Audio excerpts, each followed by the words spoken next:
Welcome to the Deep Dives. Today we're tackling something really challenging and incredibly current. It's about how tragedy, especially now in our digital world, can morph so quickly. It starts as this shared human event, but then gets twisted into something, well, distorted, divisive. Yeah, it's a critical issue. We've got two recent, profoundly tragic events we're going to unpack. One, you might not have heard much about at all, actually. The other, it was absolutely everywhere, a real national flashpoint. Exactly. And the question we're asking is, what happens when tragedy strikes and our information system, our news, our social media responds not with clarity, but with, distortion, division, and this kind of faceless confrontation? It's a deep dive into how narratives get built. We're not just looking at the incidents themselves, but how modern media, especially social media, shapes or maybe warps our whole understanding of what's going on. Right. So our mission today is to pull out the really key insights from these two events. The awful Charlotte light rail stabbing and the assassination of Charlie Kirk. We're treating them as case studies, really, to see how media bias works, how online polarization gets amplified, and even dipping into this idea of a future where maybe AI curates all our news. Is that a good thing? A bad thing? We'll explore that. And for this, we've dug into a lot of material, articles, research, our own notes. We'll cover the key events, look at concepts like media blind spots, political polarization, and even this fictional AI news thing called robo-news. Ultimately, the goal for you listening is to come away not just knowing about these specific tragedies, but with a hopefully deeper grasp of the forces shaping your information landscape. What does it all mean for how we see the world? Let's dive in. Okay, so let's start by comparing these two tragedies, because the way the media handled them was, starkly different. First up, the Charlotte light rail stabbing, a story that, for many people, probably flew under the radar. It's a truly heartbreaking story. The victim was Irina Zarutska, just 23 years old. She was a Ukrainian refugee. She'd fled the war in Ukraine back in 2022, looking for safety, for a new life here in the U.S. She saw it as a chance for peace. Just devastating. She escapes a war zone only to face this. Exactly. Friends called her a sweetheart, someone with a heart of gold, full of hope. And then on August 22nd, 2025, she was fatally stabbed on the LYNX Blue Line light rail in Charlotte, completely unprovoked. Unprovoked. And the attacker? A man named DeCarlos Brown Jr., 34 years old. He was homeless, had a really long and quite serious criminal history going back to 2007, robbery, assault, larceny. He'd also been diagnosed with schizophrenia. And the attack itself captured on surveillance video, right? Just completely random. That's what makes it so chilling. Yeah, the video showed it wasn't a robbery, not a dispute, just a sudden violent attack. It really points towards, multiple failures. Failures in the system. Absolutely, and this is critical. Brown had prior interactions with the system that raised red flags.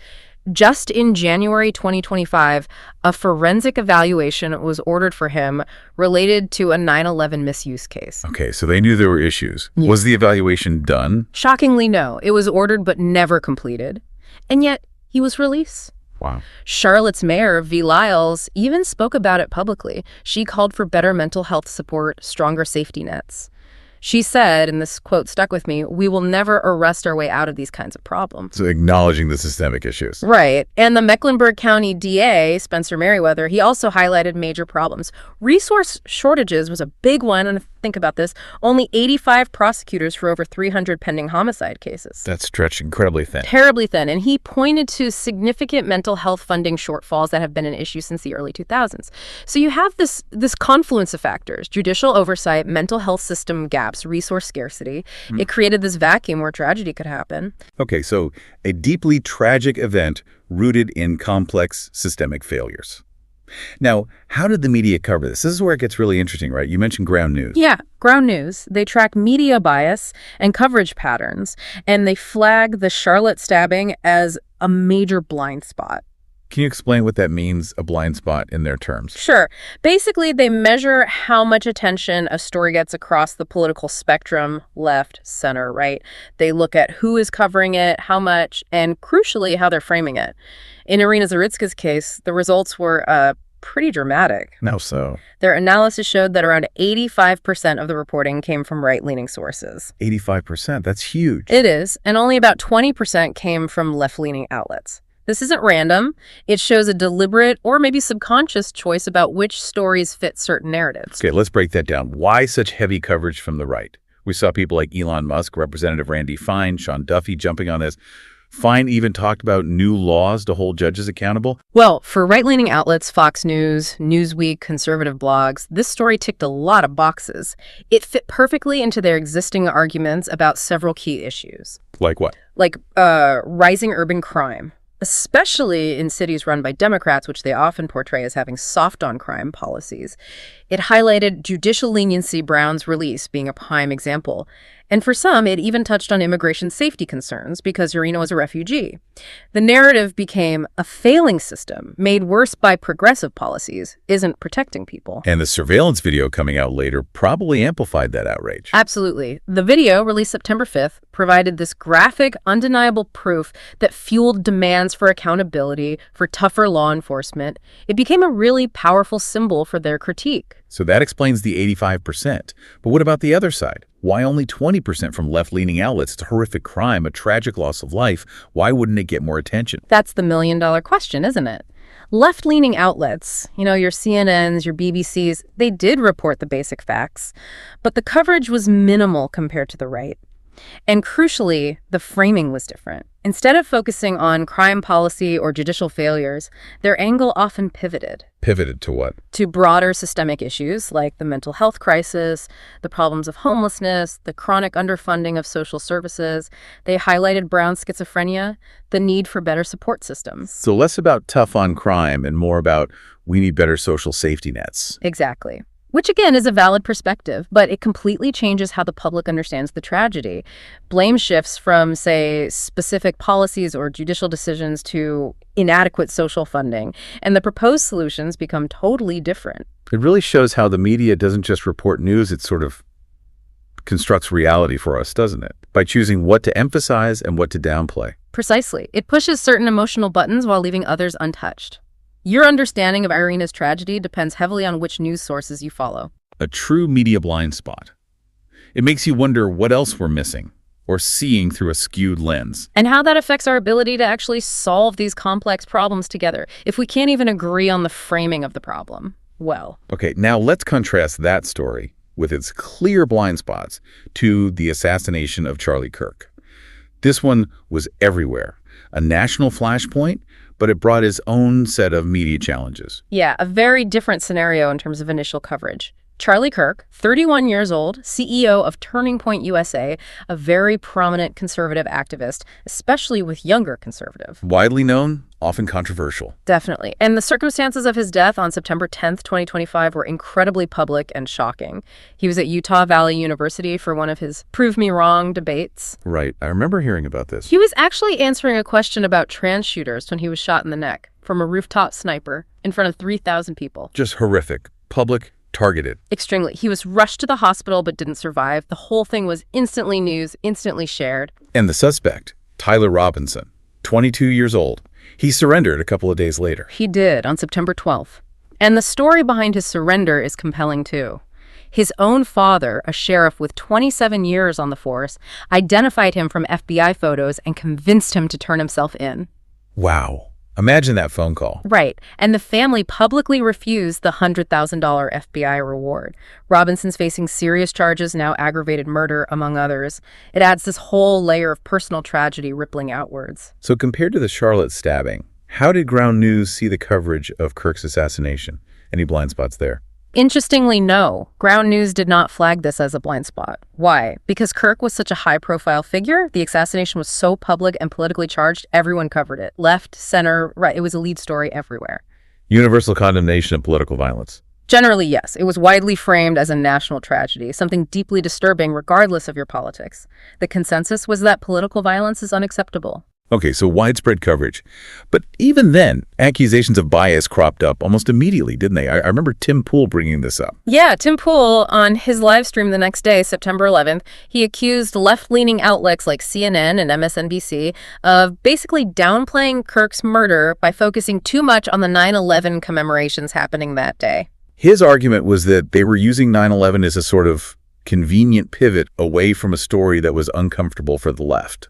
That was his claim. He argued they were avoiding the political heat of Kirk's death, a story that obviously resonated more with conservative narratives about being targeted. Whether that was the media's intent or not, Pool's accusation itself fuels distrust. It becomes about perceived agenda setting. even when a story is being covered. Exactly. It reinforces the idea for his audience that mainstream media has an agenda, that even the emphasis is biased. It really erodes trust in traditional news sources. And then there was social media. X, Twitter. Yeah. It just exploded. Right, absolutely. Over 1 million posts within 24 hours. Raw footage was circulating. It became this chaotic, intense space. And extremely polarized reactions. I remember an MSNBC analyst getting fired. Yeah, for suggesting Kirk's own hateful rhetoric might have contributed. That comment sparked massive outrage, accusations of victim blaming. And on the other extreme, some celebratory comments from far-left users. Disturbingly, yes. Which, of course, fueled even more outrage and division. It just showed how social media can amplify the most extreme reactions almost instantly. This leads to that unsettling phrase that started circulating. Kirk, as the Franz Ferdinand of social media. What's the thinking behind that analogy? It's a powerful, unsettling analogy. The idea is that just like Archduke Franz Ferdinand's assassination sparked World War I, Kirk's death, because of his profile in the polarized climate, could be a catalyst for escalating online conflict, a sort of digital civil war. Because social media acts like an accelerant. Precisely. The algorithms often reward inflammatory content. Anonymity emboldens extreme views. Echo chambers reinforce biases. So, a single tragic event gets amplified, distorted, and used as ammunition in these ongoing online battles. Nuance disappears, it's just outrage and division. It suggests a single spark, amplified online, could ignite something much bigger and more destructive. A sobering thought. It really is. And it highlights how these platforms aren't just neutral spaces for discussion, they actively shape the conflict. Which takes us right into our next section. This idea of uninformed framing and the kind of faceless confrontation that thrives in the digital age, often fueled by unverified information. Yeah, and the alleged motive in the Kirk case is a prime example of this, how quickly an unverified claim took root and spread. Right. That Wall Street Journal report, citing an internal law enforcement bulletin, it mentioned cartridge engravings found on the rifle. Correct. Unverified engravings, the report stressed, possibly suggesting transgender and anti-fascist ideology. But unverified being the key word. Absolutely key. Law enforcement even cautioned it could be misdirection. There was no official confirmation that Robinson was transgender or linked to Antifa. The motive is still under investigation. But Tim Pool ran with it. He did. On his stream, based on that preliminary unverified bulletin, he stated definitively that the shooter was a trans Antifa activist. And he used that to criticize other media for being too cautious. And for listeners, maybe a quick clarification on Antifa. Sure. Generally, anti-fascist ideology opposes fascism. Antifa, in the U.S. context, refers to a loose, left-wing political movement known for sometimes confrontational tactics against groups they deem fascist or racist. It's itself a very contentious term and group. Okay. And the context of Kirk being killed while answering a question about trans shooters just added fuel to that fire, didn't it? Immensely. The timing, combined with the alleged unverified motive, it created this perfect storm online. It seemed too significant to be coincidence for many people. Which led to mockery. Widespread mockery, yeah. Across X, conservative media, the irony was hammered home relentlessly. Someone supposedly anti-fascist against authoritarian violence committing what looked like a politically motivated assassination, a seemingly fascist act. And that Babylon Bee headline comes to mind, the fake Ben & Jerry's flavor, blood of people I disagree with. Yeah. Dark humor, but it captured that perceived hypocrisy. It really did. That satire summed up the online reaction perfectly. You saw countless memes, posts, all mocking this alleged contradiction. And the danger there is. The danger is how this framing unverified claims plus mockery fuels online tribalism. It solidifies the use versus them. The other side isn't just wrong, they're hypocritical, potentially dangerous. It bypasses any critical thinking about the actual evidence, which was still preliminary, and jumps straight to ideological warfare. Faceless confrontation at its peak. And this online anger didn't just stay as mockery, it morphed into calls for action, like this Charlie Kirk act that started trending. Exactly. This wasn't a formal bill, but a grassroots campaign on X, mainly by conservatives. It shows how quickly online sentiment can try to translate into real-world policy ideas. What was the proposal exactly? Reinstate the Smith-Mundt Act. Essentially, yes. Yeah. Reinstate and rename the original Smith-Mundt Act of 1948. It taps into this deep anxiety about government propaganda influencing domestic audiences. Okay, let's back up. The original 1948 Smith-Mundt Act, what was its purpose? I understand it as a shield against propaganda, right? Preventing the U.S. government from targeting its own citizens with materials meant for foreign audiences. That's spot on. It came out of the early Cold War, concerns about Soviet propaganda. It allowed the U.S. government to broadcast things like Voice of America overseas, but crucially, it banned the domestic distribution of that same material. The idea was simple. The government shouldn't use taxpayer money to propagandize its own people. A firewall. A firewall, exactly. Protecting citizens from potential manipulation by their own government. But that changed in 2012 with the Smith-Mundt Modernization Act. It did. That act lifted the domestic ban. The justification was, well, the internet exists, foreigners and Americans can access the same stuff online anyway, so the ban is outdated and hinders the government from communicating effectively even domestically. And this is where the Charlie Kirk Act proponents come in.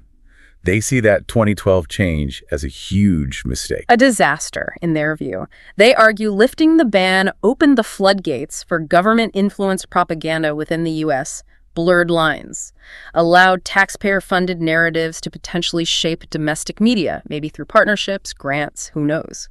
Their fear is it enabled the government to fuel division and manipulate opinion at home. And they're directly linking this to Charlie Kirk's assassination. How does that connection work in their minds? The argument is that the 2012 change allowed biased, potentially government-influenced media narratives to flourish. They believe these narratives created an inflammatory environment, dehumanized conservatives like Kirk, and ultimately incited the violence against him. So weakened protections against propaganda led to rhetoric that led to violence. That's the chain of logic they present. And they further argue that the media continued to spread misinformation about Kirk after his death, proving the need to reinstate those stricter controls.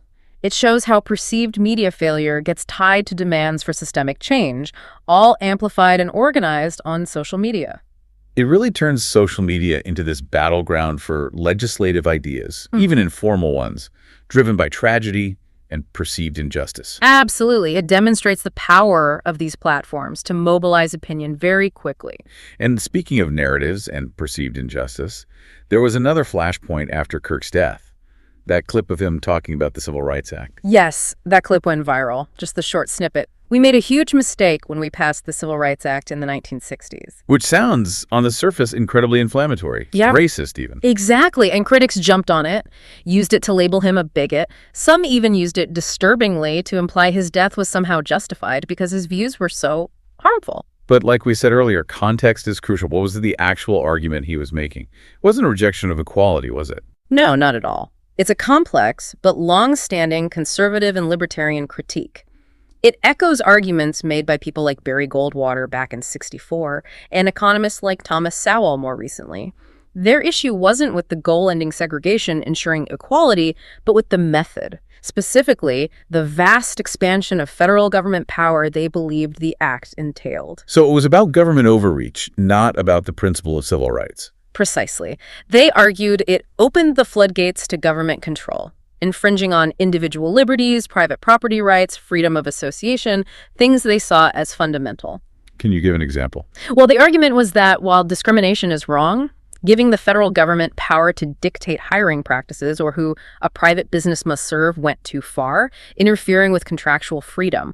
They might point to unintended consequences, things like urban renewal projects that displaced Black communities, pushing them into government housing that created new problems. And Kirk also connected it to the expansion of the welfare state, right? Yeah. Concerns about dependency. Yes, that was a major part of his critique.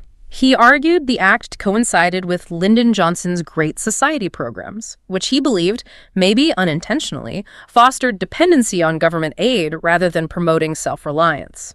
He controversially argued this created a new kind of enslavement for descendants of slaves, trapping them in cycles of poverty reliant on the state, undermining progress that he argued was happening through free markets before 1964. It's a provocative argument, certainly. Highly provocative. And then there's the philosophical distinction he often made. Between civil rights and human rights. Exactly. For Kirk and many classical liberals, human rights, life, liberty, property are inherent, natural. Civil rights are granted by government. His argument was that the Civil Rights Act, by focusing so heavily on government enforcement of specific outcomes, prioritized these government-granted civil rights in a way that could ultimately undermine fundamental human rights by expanding state power too much. It's a nuanced position, easily lost in a soundbite. Completely lost. And this is the pattern we see, isn't it? Taking complex arguments out of context, reducing them to inflammatory clips to vilify someone. It contributes to that dehumanization, that faceless confrontation online. Absolutely. It prevents real understanding, fuels outrage, shapes legacies negatively, and, as we saw, can even be twisted to justify violence. It pulls us further away from constructive debate. It's clear our current media landscape, with its blind spots, its amplification of outrage, its distortions, struggles mightily with tragedy. It often makes things worse, more divisive. Yeah. Which kind of makes you fantasize about a different system altogether. Which brings us to this fictional concept we mentioned, robo-news. Right, from your RoboState franchise idea. Tell us about that, an AI-run news system. Yeah. The premise is, by 2031, this AI network, the RoboState, has taken over world governments, and it creates its own media, including RoboNews. Yeah. It's designed to be radically different. It's automated, hyper-targeted. Its core function is to deliver information only to those who actually need it to act. So it bypasses the general public entirely. No more mass broadcasts, no more social media commentary. Exactly. It cuts out the disinterested general public and what it sees as performative virtue signaling. The goal isn't awareness or debate. It's purely efficiency and optimal action. It's designed as a direct fix for all the flaws we've been talking about: bias, misinformation, polarization, the Franz Ferdinand effect. Take humans out of the loop. Okay, intriguing. Let's see it in action. How would RoboNews handle something huge and contentious like climate change? Well, right now, climate data leads to public alarm, political fights, lots of online talk, but maybe not always effective action. RoboNews would be different. It gets the raw data sensor readings, climate models. But instead of broadcasting it, it routes it directly to, say, industrial AI agents controlling factories or power grids. And these AIs just adjust things automatically. Yes, they make automated tweaks to emissions, energy use, whatever is needed based on the data. Climate mitigation happens without public debate, without political maneuvering, without anyone even necessarily knowing. Purely functional. Okay. What about a hurricane alert? We all get those alerts now, often when we're nowhere near the storm. Causes stress, maybe complacency. RoboNews would optimize that completely. It identifies only those in the direct path. Activates automated protections for them, smart home shutters close, maybe. It informs only their immediate contacts, family, close friends about their status. And crucially, it alerts emergency services, suppliers of water, medicine, telling them exactly where they'll be needed before the storm hits. No mass panic, just targeted, actionable info. Efficient, but also maybe a little chilling. Definitely raises questions. Now, apply it to the Charlie Kirk assassination.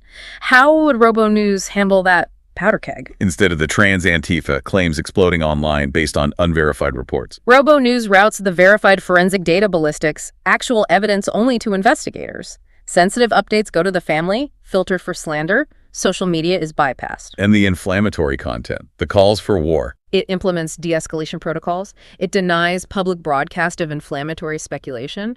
Posts using unverified labels like trans Antifa would be flagged, fact-checked, maybe suppressed before going viral. Slander is filtered out.